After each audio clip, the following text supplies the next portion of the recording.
రాష్ట్రంలో వైఎస్ఆర్ పెన్షన్లపై ఊహించని షాక్. జనవరి 3న కాకినాడ పర్యటనలో భాగంగా పెన్షన్ పెంచి 3,000 కార్యక్రమాన్ని ప్రారంభించిన ముఖ్యమంత్రి. అంటే జనవరి 1న పెన్షన్ పంపిణీ రద్దు చేస్తూ సంచలన నిర్ణయం. ఏపీలో జనవరి 1 నుంచి ఇవ్వాల్సిన వైఎస్ఆర్ పెన్షన్ పెంచిన డబ్బుల్ని రాష్ట్ర ప్రభుత్వం అయితే రద్దు చేయడం అయితే జరిగింది. ఇప్పుడే బ్రేకింగ్ న్యూస్ అయితే రావడం జరిగింది. ఎందుకంటే అధికారికంగా 3వ తారీఖున సీఎం జగన్మోహన్ రెడ్డి గారు కాకినాడలో మీటింగ్ పెట్టి పెంచిన వైఎస్ఆర్ పెన్షన్ డబ్బులను అయితే కార్యక్రమాన్ని ప్రారంభిస్తారన్నమాట.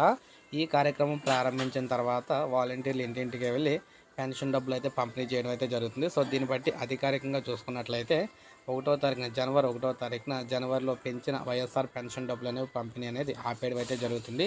అంటే పెన్షన్ డబ్బులు మాత్రమే కాదు, మొత్తంగా వైఎస్ఆర్ పెన్షన్ పంపిణీ 1వ తారీఖున అయితే ఆపుతున్నారన్నమాట.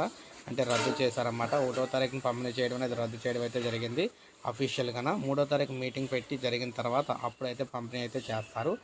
ఇది మనకు ప్రజెంట్ వైఎస్ఆర్ పెన్షన్కి సంబంధించి జనవరి నెలలో ఇచ్చే వైఎస్ఆర్ పెన్షన్లకు సంబంధించి లేటెస్ట్ అప్డేట్. ఒక లైక్ చేయండి, సబ్స్క్రైబ్ చేసుకోకపోతే మన ఛానల్ సబ్స్క్రైబ్ చేసుకొని